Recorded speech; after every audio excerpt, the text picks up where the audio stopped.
Good morning. This is Gary Sly with the Legacy of Handmade Objects. You're not necessarily going to see my face today. Maybe at the end I'll swing the camera around, but my goal today is to finish my shop tour that I started a few weeks ago. Spend just a couple minutes looking at some other aspects of the shop that you haven't seen before. But then I want to take some time and look at vintage patterns this morning. I think back to the time when I was a new stitcher and didn't know anything about what was available to me, didn't know there was anything other than Aida cloth, and certainly at that point there were no online sales or ways that you could get a hold of things. I feel like I missed a whole lot of opportunities by not knowing what was available to me. So I'm not necessarily trying to market the products that I have here in the shop so much as I am trying to give people ideas. I feel like that there's just an awful lot of products and opportunities out there that maybe people are not aware of. So I'll quit babbling and walk around just a little bit. This is my thread area here. You can see I have DMC threads, and just behind that I have a nice display of Weeks Dye Works. That's the only specialty line that I carry here in the shop. I just don't have room for more than that.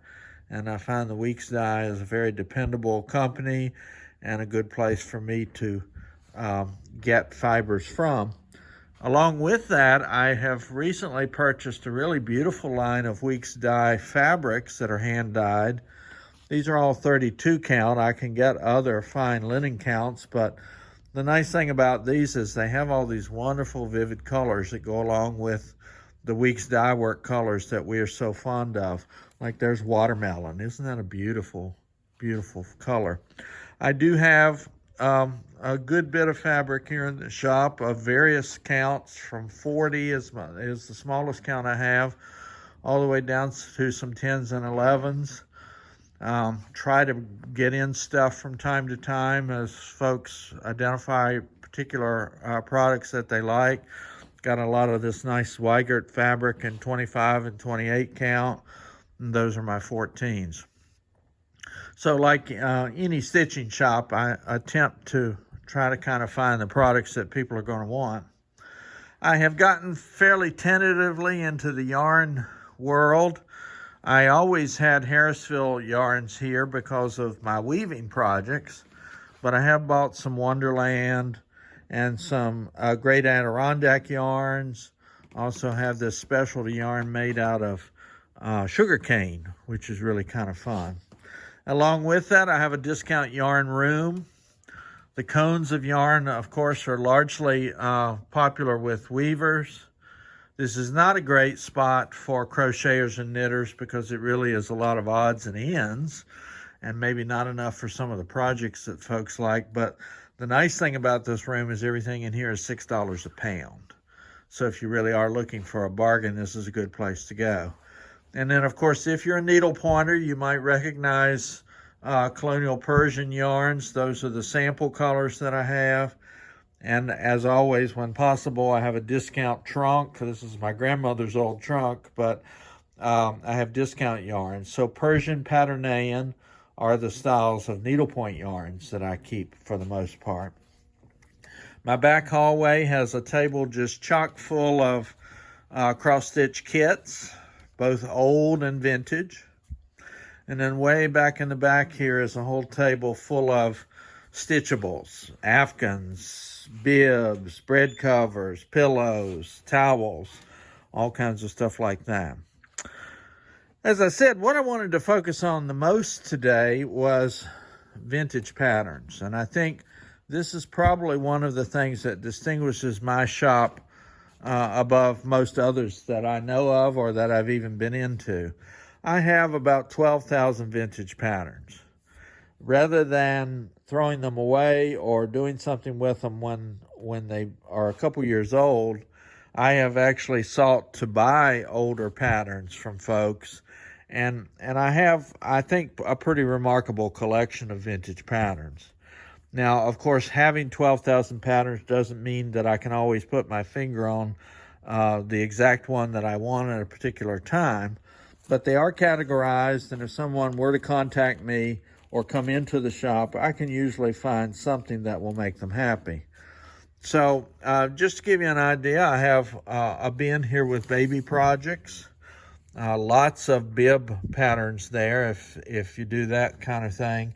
I think I mentioned to some of you all in an earlier episode that I used to stitch bibs myself when I was at home with the kids.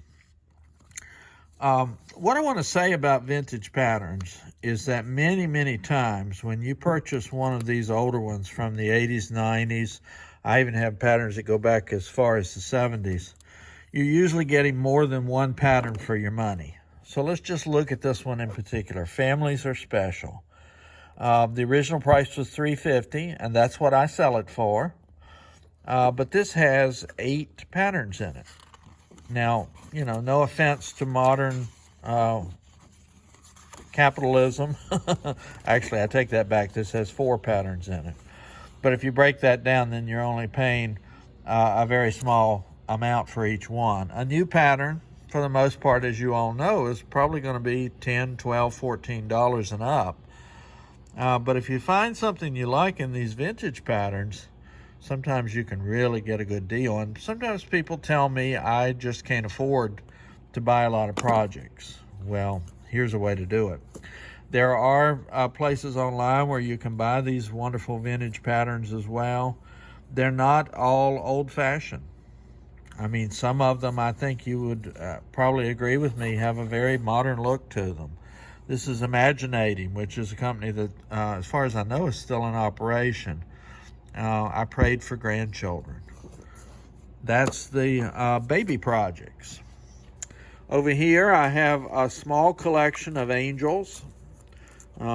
Sometimes people collect different angel styles. These are old Marbeck patterns, but they had probably a dozen of these different kinds of angels. There's a Byzantine angel and a tapestry angel. Behind that is a pretty good collection of minis. Sometimes people will come in and they want just a tiny design to decorate something with. This is full of ideas that you can use, that you can focus in on just one small project. I realize that some of you are not nearby me in Central Florida. You can always call me or send me a message if you want me to look for something. But the idea of these is that these patterns and some of these magazines and ideas are all around us. You probably could find them online. I know Etsy is one place where you can go and look for vintage patterns. This bin I call Stitcher's Choice. If I had all the time in the world, these are some of the projects that I would probably start working on. There's some Hardanger patterns here that are relatively hard to find. If you're a Hardanger stitcher, these would be fun. By the way, I've got a special guest coming in a couple weeks. Carol is up in her 80s now, but she always specialized in Hardanger. We're going to look at some of her wonderful work when we go and visit with her. Bargello, so there's needlepoint. I mean, look at this, an encyclopedia of ribbon embroidery flowers. If that's something you like, for $7, you get 121 designs. So again, this bin is kind of a potpourri of things that I would do. I have a copy of the pattern that Mary Queen of Scots did when she was in the Tower of London. There's also a pattern somewhere here that Queen Elizabeth I stitched when she was a little girl. Samplers continue to be very popular, and I continue to add things to this bin all the time. But these are samplers from all different eras. I do have patterns that go back into the 70s. I think that's probably the oldest commercial patterns that I've run across. I'd be interested to know if anybody has any that are earlier than the late 70s. You know, the word sampler means different things for different people. For the most part, they're going to have an alphabet or some numbers on it, but some of these are recreations of vintage samplers. Some of these are new patterns. There's a quilt sampler. This was a wonderful series that Linda Myers had at one point.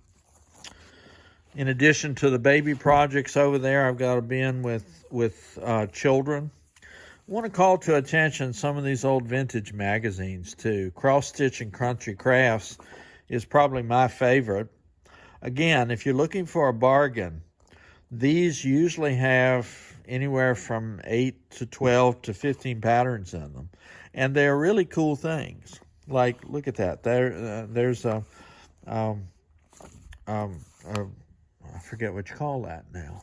A design with a I'm bumbling with my words, so I'm going to keep on going. But that's another bin. Around here, I call this stitching projects, but this is more things like mugs, bows, towels, things that Afghans. There's a wonderful Afghan design with sunflowers in it. More stitching projects, same kind of an idea. Sudbury had this whole series of clocks and little pieces that you could stitch on, so I have the patterns for those. I have a bin of poetry and sayings. Not too infrequently, people come in and ask for a poem or a Bible verse, and I can usually find it either here or in the religious section that I have. Small section of bears, if you happen to be a lover of teddy bears. I've got a lot of bins that are labeled Country, Home, and Friends. I've got 3 of them because that's kind of a catch-all for me of things that I don't know where to put anywhere else. But there's always some fun stuff there. This bin I haven't labeled yet, but this is mothers, grandmothers, aunts, daughters, those kind of designs. I did this grandma and grandpa piece myself at one point, and where the picture is cross-stitched, I took a picture of my children and each of their grandparents and had it framed with their photo in it. I think I'll show you that someday. Here's a whole bin of religious iconography and patterns, blessings, Bible verses, lots of Noah's Ark and those kind of ideas there. Look at that wonderful Noah's Ark pattern. Wouldn't that be great on a blanket or in a child's room? Just, I want to wake up some possibilities here, because I think sometimes it's easy to get stuck on just, say, Amazon and not realize what other chances you have to find things to stitch. Halloween and fall is a very popular genre with younger stitchers now, and I think some of us older ones maybe have gotten a hold of it. There weren't very many of these patterns back in the 80s and the 90s. This is a much more of a modern trend. And then look here, a whole section on dogs and cats. So we can usually find a pattern of your favorite cat, even some of the wild cats. Like look at that wonderful jaguar pattern by Cross My Heart. Florals is actually one of my favorites. If you had asked me 50 years ago if I liked to stitch florals, I probably would have said no. But again, I think with modern designers and some of the wonderful ideas that you find here, some of these really call to me. Look at that African violet design from the Silver Lining.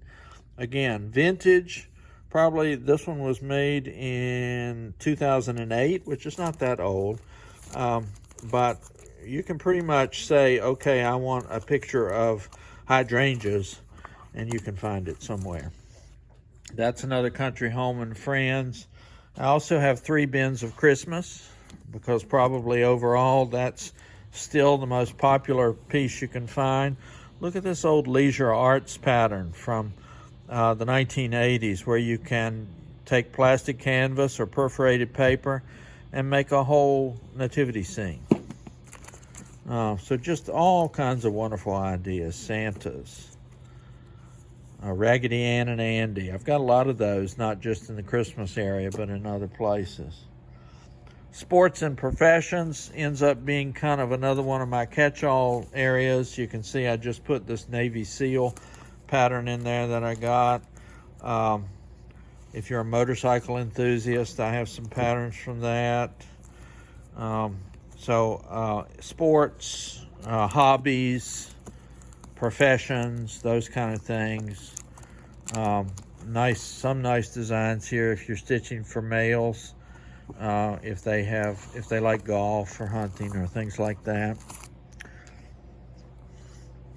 Go around to the final side here. Now, these bins that I have up top, there are 24 of these, are only a portion of my collection. There are boxes underneath tables and stashed away that I haven't even found room to put out yet. Alphabets, every stitcher ought to have a good alphabet book somewhere that you can turn to when you need ideas or when you need to personalize something. There's Alphabets Galore. That was a Leisure Arts publication. So you can get an awful lot for your money that way. Valentine's Day, hearts and love and all the kind of opportunities that go there. There's a modern design by Autumn Lane.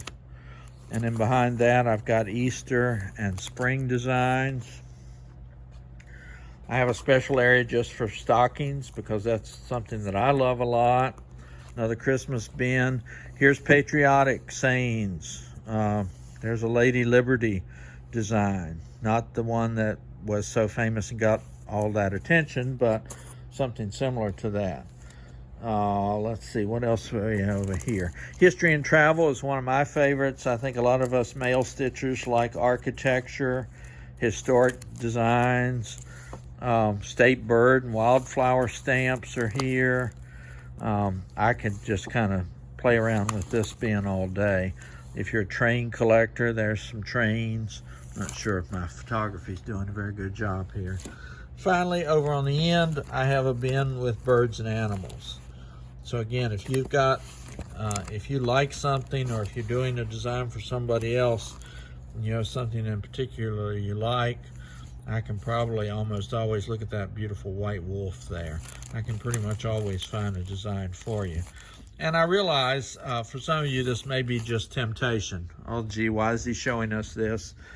We can't come to Central Florida and buy these. But you can find these online. Etsy is a pretty good source for vintage patterns. You can also call me if you've got something that you're dying for, and I'll take some time and look for it and put it in the mail to you.